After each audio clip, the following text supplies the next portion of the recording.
Ini kalau kita ngomongin pembahasan soal industri gitu ya, atau lapangan pekerjaan, ini kan lagi ramai banget. Di media sosial tuh heboh banget gitu loh Mas. Apalagi kalau kita lihat sektor industri tekstil, yang dulunya menjadi salah satu pilar ekonomi Indonesia, kini tengah kolaps ya, banyak PHK di mana-mana, perusahaan tutup. Nah, sebenarnya ada apa sih Mas dengan industri tekstil di tanah air? Saya mau koreksi dulu. Nah, itu bukan kolaps ya. Oke. Jadi memang begini, bukan hanya tekstil, tapi industri yang berbasis padat karya. Oke.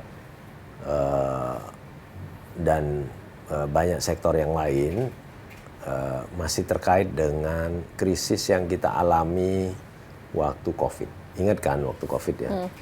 COVID kita industri hampir di seluruh negara itu mengalami stop produksi. Jadi bahan baku berhenti semua, kemudian pabrik berhenti semua. Bahkan itu tidak hanya 1 tahun, 2 tahun, ada yang sampai 3 tahun.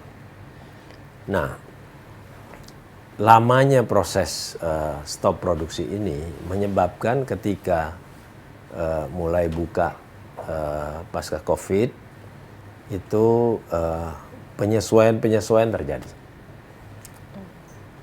Belum lagi ditambah dengan setelah itu ada perang, ya, Ukraina sama Rusia.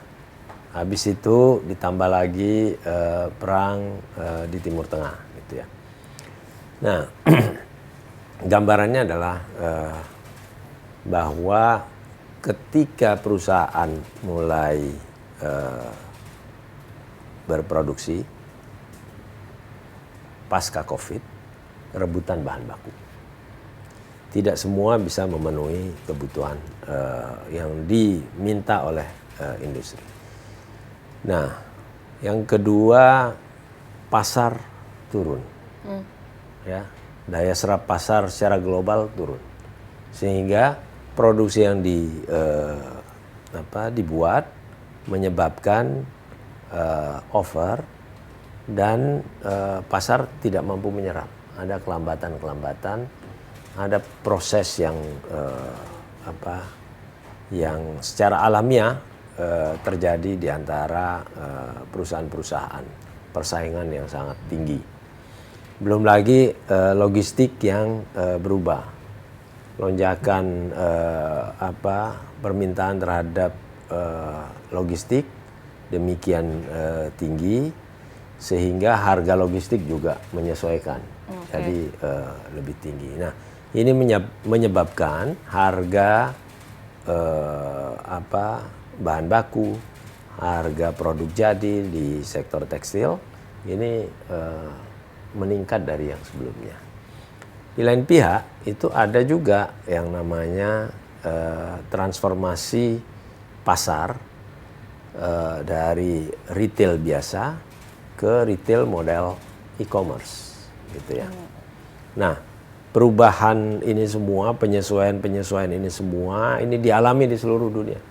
Jadi yang mengalami masalah TPT bukan hanya Indonesia tapi negara-negara lain. Nah, ada yang mampu bertahan, ada yang tidak. Ada yang langsung kolaps, ada yang tertunda sampai berapa lama. Nah, kita termasuk yang terakhir, kita tertunda beberapa lama. Memang ada beberapa masalah sektoral yang kita tidak bisa pungkiri, bahwa kecepatan industri TPT untuk menyesuaikan terhadap perkembangan dan inovasi dari industri TPT dunia itu di tempat kita agak terlambat, gitu ya. Nah, ini yang menyebabkan ada penyesuaian dan penyesuaian ini kemudian mengakibatkan ada PHK, gitu. Dan ini tentu menjadi keprihatinan pemerintah karena kita tidak ingin di situasi yang sulit seperti sekarang malah ada PHK, gitu. Dan pemerintah berupaya untuk tidak semakin besar PHK ini, sehingga kemarin Bapak Presiden memutuskan untuk membentuk Satgas PHK supaya Satgas ini bekerja memitigasi persoalan-persoalan yang muncul di pabrik gitu ya. Kemudian persoalan-persoalan yang dihadapi oleh pengusaha dan berusaha untuk penyesuaian-penyesuaian supaya PHK tidak terjadi. Karena biaya produksi itu, biaya tenaga kerja itu salah satu saja dari komponen biaya produksi yang harus dibayarkan oleh perusahaan gitu. Nah, mungkin dengan melakukan cost efisiensi maka nggak perlu dilakukan PHK. Oke, jadi itu nyambungnya ke efisiensi tadi pembahasannya ya. Tapi kalau dari Kementerian Perindustrian sendiri sudah melakukan apa saja Mas untuk mencegah tentunya hal ini biar nggak meluas gitu? Ya, itu pertama yang harus dilakukan dan kita sudah lakukan itu adalah melakukan komunikasi dan dialog dengan para pelaku usaha. Kemudian memetakan bottleneck-nya ada di mana saja, gitu ya. Nah, salah satu yang menjadi sumber masalah itu adalah bahan baku, misalnya. Kemudian yang kedua beberapa aturan, ya, yang menyebabkan tekanan terhadap industri tekstil itu semakin tinggi. Yang ketiga misalnya pasar. Nah, pasar atau demand ini sebenarnya merupakan kunci dari penyelesaian masalah yang ada di hulu, gitu ya. Kalau pasar kita bisa jaga, maka kemungkinan untuk tidak terjadi PHK besar sekali. Nah, pasar kita itu beberapa tahun terakhir itu terlalu banyak banjir produk impor, produk jadi ya. Okay. Jadi pakaian-pakaian jadi impor itu banyak sekali membanjiri pasar kita, pasar dalam negeri kita, dari Sabang sampai Merauke gitu. Nah, pasar inilah yang menjadi indikator untuk melihat apakah produksi dalam negeri kita bisa memenuhi kebutuhan dalam negeri. Nah, kita sudah menghitung bahwa antara permintaan dalam negeri, kapasitas, dengan produk yang beredar, ini jumlahnya terlalu jauh. Produk yang beredar ini jumlahnya berkali lipat daripada kebutuhan demand dalam negeri. Nah, kita mensinyalir produk impor lebih banyak memenuhi kebutuhan lebih banyak beredar di pasar dalam negeri kita. Nah, inilah yang menjadi pertanyaan kita semua. Kenapa produk impor begitu gampang, produk jadi ya, begitu gampang masuk ke pasar dalam negeri, harganya lebih tinggi, lebih murah daripada produk dalam negeri, dan bahkan kualitasnya beberapa bisa di atas produk dalam negeri. Nah, ini tentu wajar kalau misalnya asosiasi mengatakan pemerintah sebenarnya serius tidak untuk menjaga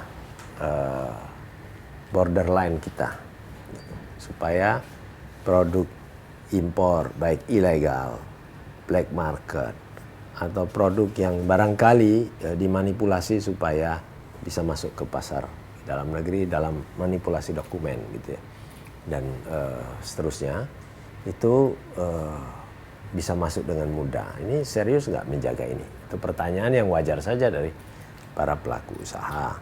Nah, kita berkoordinasi dengan dengan kementerian terkait. Misalnya salah satunya waktu itu